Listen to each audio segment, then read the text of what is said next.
guess who? It's your resident Jabberjaw, Chris, here with the Daily Gab. So today is Hump Day. How about that? So yeah, it's Wednesday, August 8th, 2018, and we are here for episode number 7 of the Daily Gab. So what do we want to talk about today? Let's do a quick weather update. It's a little breezy. It's warm. Not too hot. It was really nice this morning. I went out for a walk this morning. Decided to walk over to have breakfast, and it was a nice walk. It was very comfortable outside. My legs didn't hurt, which was a miracle, because usually my legs hurt after when I get started. They get crampy and kind of stuff like that. No, they were in pretty good shape, so I can't complain. But yeah, it was very nice this morning. Of course, walking this morning, what do I see this morning?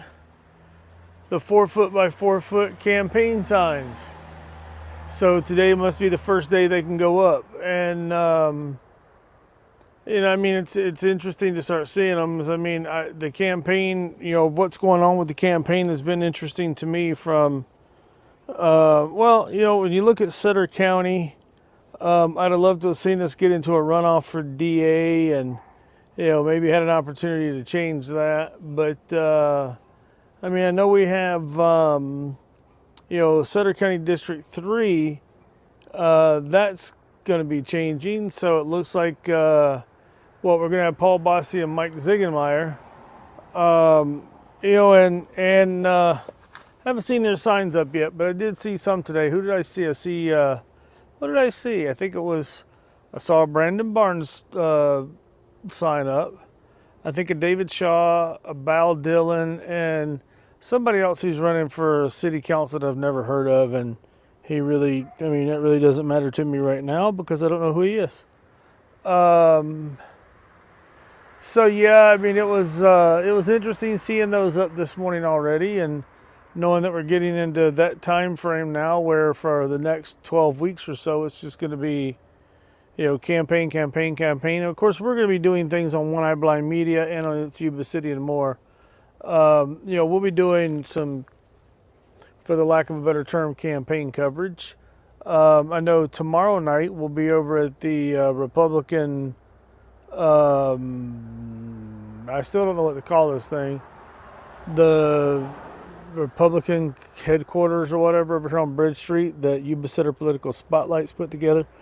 We'll probably be over there tomorrow night for that because, we want to get some photos and just kind of see what's going on, talk to some people and get to know what's going on there. And we may take some equipment to do some audio or to do some video, but I'm not sure yet. But it'll be interesting seeing who shows up over there and all the talking. So I do have photos from last night's National Night Out with Brandon Barnes up in Live Oak. I have photos. I haven't downloaded them yet and edited and all that kind of stuff. I just edited some photos that I got to get posted from last week's car show. So I'll get those edited or get those posted in a little bit, and then I'll probably pull the ones from last night and start editing those. Nothing special, just some general images of kind of what was going on, the happenings and the people and that kind of stuff. It was a pretty good time. I didn't stay I got there a little early, so when it really got going, I was already leaving. It was just needed to get out of there, but I was getting a little tired. And it was interesting. We stopped at another one last night over on Butte House Road. I think it was at Berkshire Hathaway. And I found that one interesting because it was like 7:45 and they were already shutting down and leaving. Now, I didn't look at the event well enough to see what the time frame was going to be.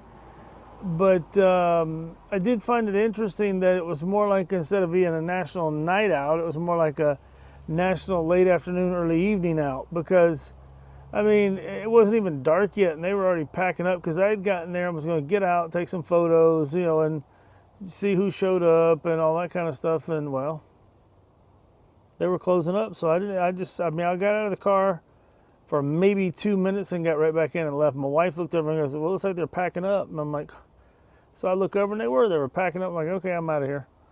So it's kind of, I don't know, like the Brandon Barnes one, that was going on from 7 to 10. I mean, it goes into the nighttime, which is what the whole idea is. And I don't know, I think if you're going to do a National Night Out event, you should be out at least at night when it's dark. I mean, you can bring lights and stuff in if you need to. And they had a generator running over there or something. But I mean, I just thought I don't know, I just found it a little ridiculous to be doing it and closing up at 7:45 when, most people might be finishing up dinner and then wanting to come out, let their kids see what's going on. And, or maybe they waited a little longer before they had food so they could come out and hit up some of that free barbecue or something like that somebody was doing. So I don't know. That was a little odd that they closed it up early, but they may have a good reason. So, I mean, it's not like I hold it against them or anything. It's their event. They can do what they want. I have yet to receive a confirmation on I'll just let you know, I got information yesterday from a credible source that Stan Cleveland and John Buckland are going to be chauffeured around to the National Night Out events to campaign by Yuba City's finest in Yuba City police vehicles, using fuel paid for by the taxpayers and using vehicles paid for by the taxpayers. Now, last time I checked, which means I've never really checked, but I'm pretty confident that it's, by the FPPC, which is the Fair Political Practices Commission, it's probably not legal to use taxpayer-funded equipment to campaign with. So, if that's what they were doing, well, I don't know. I mean, I've yet to get a confirmation that they actually did it, because maybe they didn't after. Well, once I got the notification, I went out and did a Facebook Live on It's Yuba City and more about it, and I didn't hold back. I didn't sugarcoat it. I didn't water it down. I just laid into those guys if that's what they were planning on doing. I mean, it wasn't confirmed that they were doing that. Well, it was confirmed that that was the plan, but it wasn't. But I mean, there's no confirmation that it actually happened.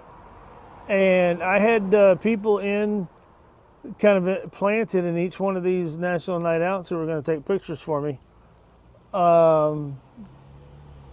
If they saw them roll up and get out of a police vehicle and get back in a police vehicle to leave after they campaigned.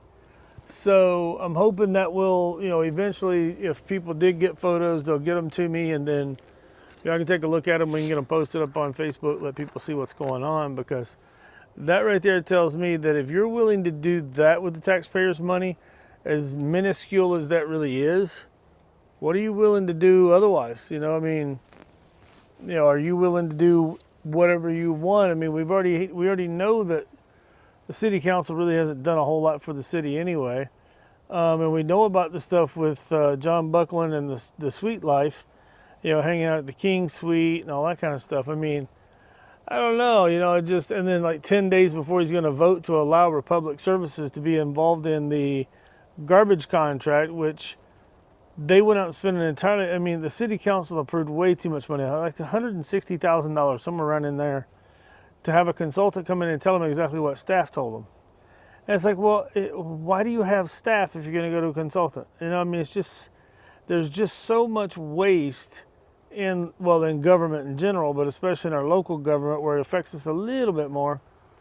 That hopefully the candidates that are running for city council will start making some changes. I mean, I expect David Shaw and Mark Boomgarden to definitely do something better. As far as the rest of the candidates, I don't know them well enough to say anything as to whether they would or not. So, and I don't know. I mean, they may be puppets for all I know.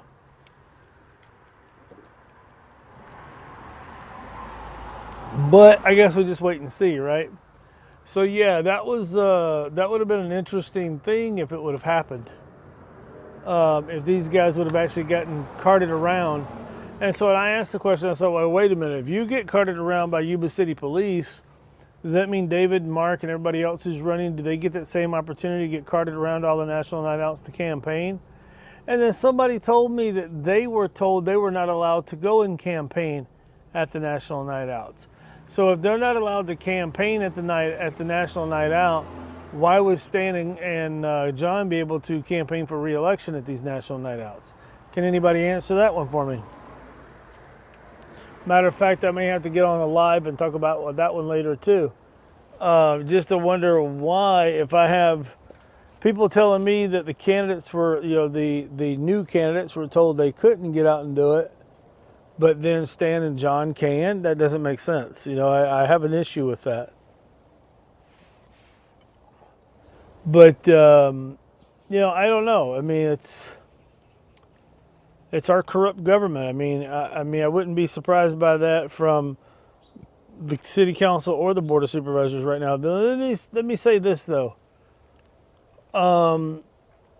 There is a city council member that I get along with great, and I think he's a pretty good person, and I'll leave it at that.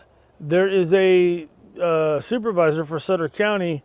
Well, actually, there's two supervisors for Sutter County that I really like. I think they're really good guys, and I don't think they've been corrupted by the system. And I'll support them, but so I don't know, and then we obviously some changes need to be made at our local government levels, and and in some way these people need to be reminded you're not government officials, you're public servants. The public put you there to serve their needs.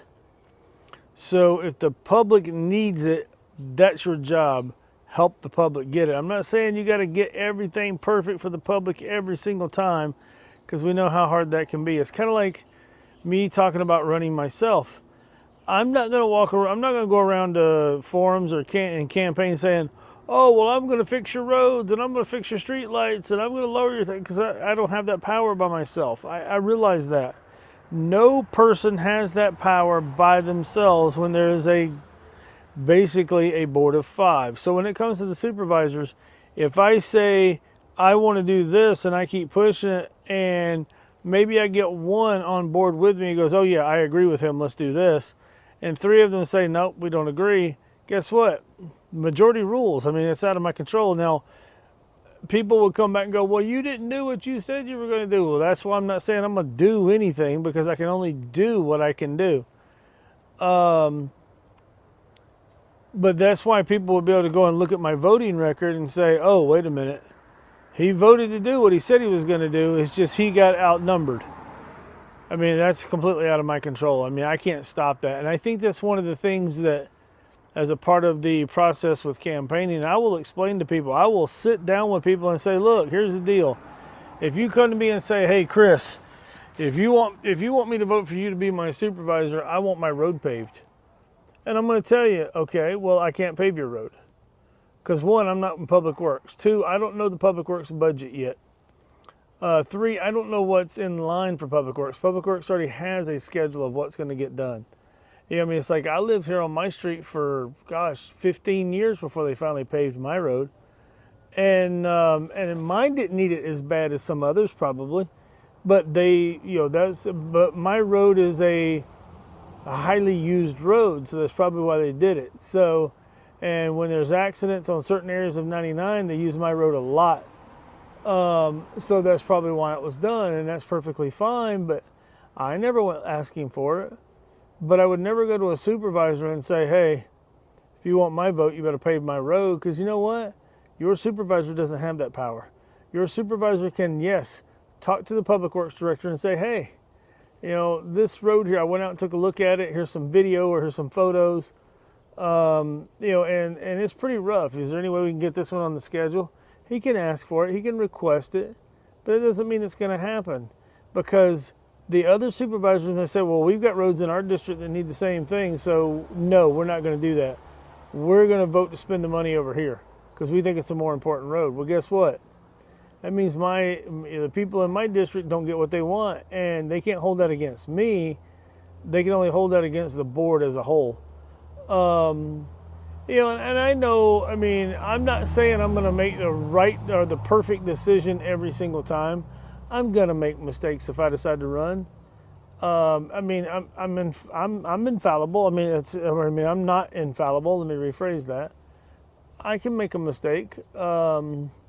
Or I can make a bad decision because somebody, goes through some process and they're like, well, this is what we think. And I look at it and go, You know what? That makes sense. But just because it makes sense doesn't mean it's always the right decision. Sometimes you have to kind of go a little bit deeper and and I want to be one of those people who does do that, who goes a little bit deeper, tries to understand it a little bit better to make sure that whatever I vote for, be it yes or a no, it's the right decision. And the right decision, not for me, not the right decision for just the people in my district, but the right decision for the people of the entire county. Because once you're on that board, your district, you're not just representing your district, you're now representing the entire county. And I think, honestly, that's why you should not be able to run by district. I think you should be able to run for the entire county. So, it's like if I decide I want to run, I'm not running to take a specific person's district seat. I'm running to take the next seat that's open, no matter what the district is. I mean, I can understand a representative of a district, but I don't know. I just think it should be a little bit more open than that. And that kind of falls into the whole thing of the city council. I think the city council should be 5 people voted on the city council, and then there should be a 6th position. Now, I understand why there's 5, because it's, that way you can't have an even vote. So make it 4 districts, re-break down the city into 4 separate districts, and I think it's pretty simple.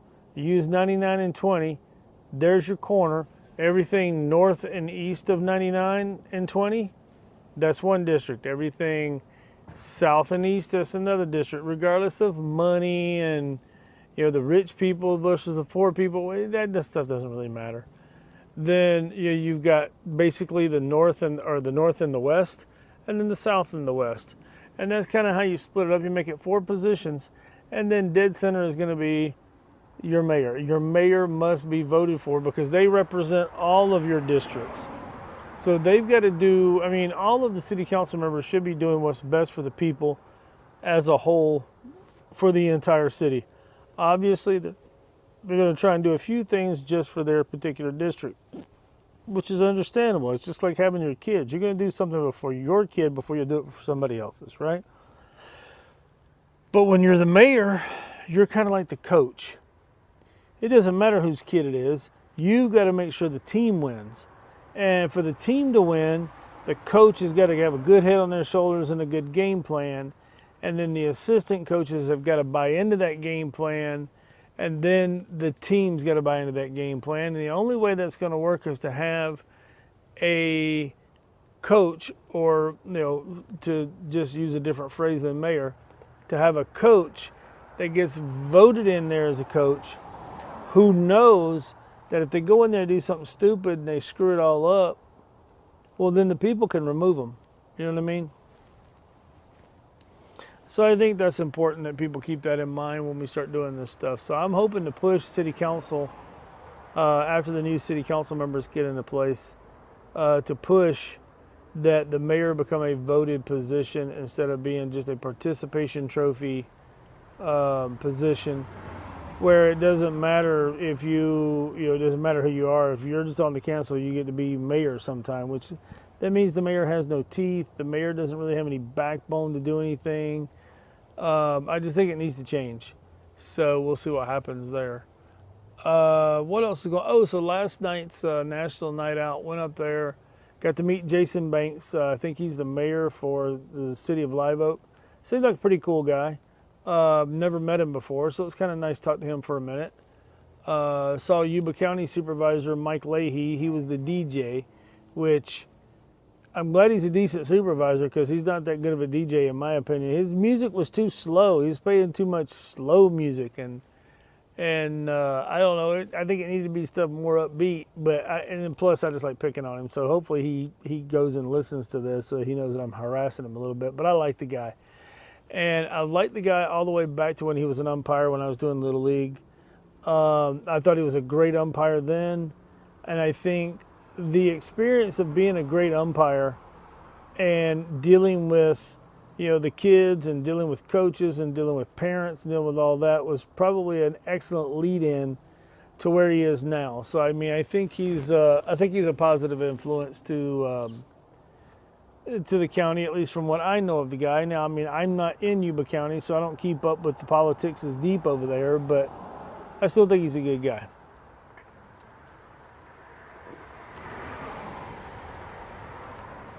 And I believe now he's kind of head of the what used to be the Alan Scott Center over there. Now it's I don't even know what to call it now. I think it's the Marysville Community Center or something like that, where they've got the little indoor skating rink, and they've got they do other things there. We've had bands play there, do little concerts. They have craft fairs. They do art stuff. They do all kinds of things over there. So and he's running that now, and I know. I think he'll do a good job with it. So, as a matter of fact, he and I got to talk about some stuff where I can try to help him out too. But yeah, so it was good to see him last night, and I really wish the one that Berkshire Hathaway was doing would have lasted longer, so I could have stopped by there to see those folks and and talk to. As I know a few of the candidates for city council that may have been there, just because it's part of their community and. And then I'd have been able to go over and kind of hang out with them and talk to them for a minute, and see how they're doing, that kind of stuff. But I mean, it is what it is, right? I mean, if they don't want to do it any longer than that, it's their event. They can do it for however long they want, I guess. But I see no need in making an event that's that short when it's going to be a community event. They should have been out there until at least 9 or 10 o'clock.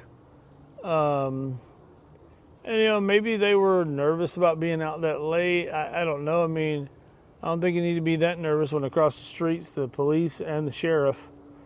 And then you're going to have officers patrolling like crazy around through there. And they're going to be coming to these things every so often. So I know last night I got to see quite a few Yuba and Sutter County deputies at the Live Oak side. And, of course, the Sutter County Fire Live Oak department came out, and so we got to see a few of those folks. I got to talk with them a little bit, which was cool because I haven't really gotten an opportunity to talk to many of the officers in our area or the firefighters, and it was nice to be able to sit down and chit chat with them a little bit. And we had a lot of kids, a lot of families. There was people walking around everywhere. They had ice cream, and they had like slushies, and they had barbecue, and Brandon had all kinds of little things he was giving away, like little punch balloons and little wristbands, and I think cups and frisbees and stickers, and they had all kinds of stuff going on. So it was a lot of fun. It was good to see some of the people that showed up, and so I'd like to see more of that kind of stuff happening throughout the community as a whole, not necessarily the national night out. Why not do that more often? Does that mean just, okay, all the criminals will be like, oh, it's National Night Out, we can't do any crime tonight, so we'll just have to stay at home? We can just wait till tomorrow night. We'll wait till November or August 8th. The next night that nobody's going to be doing any of this, and now we can get out and do more.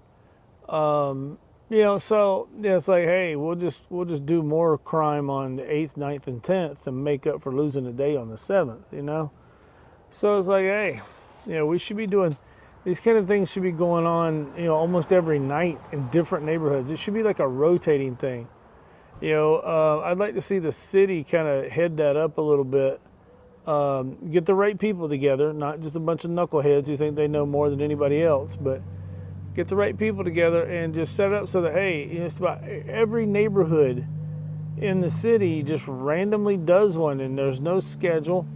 The people don't know where it's going to be until like a day before, and then you say, okay, we're doing a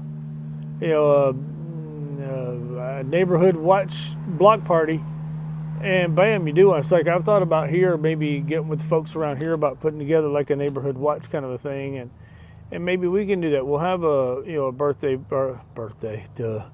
We'll have some kind of a barbecue or something, and we'll do it once a quarter or something like that, and maybe start working out where we kind of build something around here that rotates throughout the city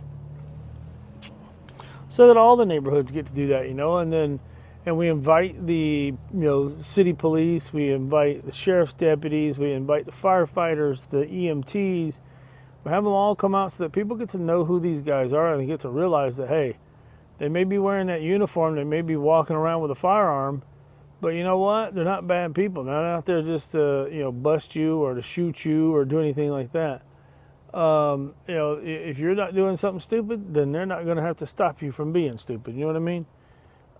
If you're out there just being a normal citizen who's, doing their thing and working their butts off trying to raise a family, then these guys are going to stand there beside you trying to help you do that. But as soon as you start being an idiot out there trying to steal from your neighbor and do things you shouldn't be doing, well, guess what? They're going to be there to stop the stupid. I mean, I don't know, maybe that needs to be the Sheriff's Department's new slogan. Sutter County Sheriff, here to stop the stupid. Yeah, I'm going to have to pitch that to the new sheriff, if it's Brandon or Dennis. I'm going to have to pitch that to him. We'll make a whole new campaign called Sutter County Sheriff, Stopping the Stupid. Yeah, that'd probably go over like a fart in church, but it might be fun to try. But yeah, otherwise it's been pretty quiet. I mean, I'm a little wore out from last night. There's a lot of walking around out there. And I've noticed that this morning that they've got quite a bit more going on over at the Pelora Avenue project. Though, I look at the project right now in the stage that it's in, and I think to myself, it's mid-August and you're just now really getting where you're going. I'm thinking, wait a minute, okay. I understand contracts have to be signed and all that kind of stuff, but it's like, wait a minute. As soon as the first contract was signed, those plans should have been in hand and in the city, getting plan approvals and getting out to be built, because typically construction season starts in about early to mid-May and runs to about mid-October, right? But this year we got lucky. Our construction season could have started a little sooner. We were actually like early to mid-April. It started clearing out. It was good weather and all that kind of stuff to build. And they weren't doing anything. They weren't doing any site prep, infrastructure. I mean, it took them forever to get going. I mean, the only thing they did was demo. And demo can be pretty quick, actually. So, I mean, it's like it didn't seem to me that they were really motivated to get moving fast. And now the new structures are starting to be done. The pads are starting to be poured. And I've seen forums up for that and all that kind of stuff. And I'm like, it's already mid-August. And you got to try and get these things built, framed up and skinned with a roof on them before the rainy season comes. So that way, I mean, they're not going to be fully open before rainy season. But then they can start doing the work inside. But then it's like, you got to get all your site work done. Your drive-thrus need to be poured. All your electrical out to your drive-through signage and lighting and all that stuff needs to be done before it starts raining. Because then you don't want water inside your conduit and stuff like that, because it'll happen. So it's like, I look at it going, why didn't you get started sooner? I don't know what the heck was going on there. I know I would have been like, hey, it's good weather. Let's get going. Let's do what we can, get some site prep done and start getting this thing ready. I would have been pouring by the end of May. I would have been pouring foundations by the end of May, no doubt in my mind. That's how hard I would have pushed it, just because of how good the weather has been and how short our construction season is. Now, we might get lucky and our construction season might run a little long, might get into, late October, early November. I don't really know. We'll have to wait and see. But I don't know. That's just how I would have done it. But that's just me. Well, it looks like we got about a minute and a half left here. I am really trying hard to stay on this 30-minute timeline, which is something I probably need to do in my Facebook Lives too. But they're more interactive, so it's harder, because if people ask questions, I want to answer them. But, as I typically say at the end of these things, I do appreciate everybody who takes the opportunity to listen to this and listen to me ramble, although I know it's probably not the most important thing in the world. You'll see in the description I put links in for the Facebook page, the Twitter, the Instagram, and my PayPal link for One Eye Blind Media, It's Yuba City, and more, that kind of thing. So feel free to check all those pages and groups out, whatever they are. Like, follow, subscribe, get notifications. Feel free to hit that PayPal link if you want to donate a few bucks to the cause. But I do appreciate everybody who takes the opportunity to listen. I know I've looked at it, and I'm getting some views on these, and getting a couple of likes or thumbs up here and there. Which, of course, the more thumbs up, the better. And then, of course, subscribing helps too, because it'll help me with my channel. And please feel free to share this stuff with everybody. Share the channel with other people, whatever. because the more the merrier. And my alarm is about to go off saying, hey, it's time for you to shut up. And there it is. All right, so I'm going to get out of here. Appreciate everybody. Hope everybody has a good Wednesday, and we'll talk to you tomorrow. So this has been the Daily Gab for August 8th, 2018, episode number 7. Everybody have a good one.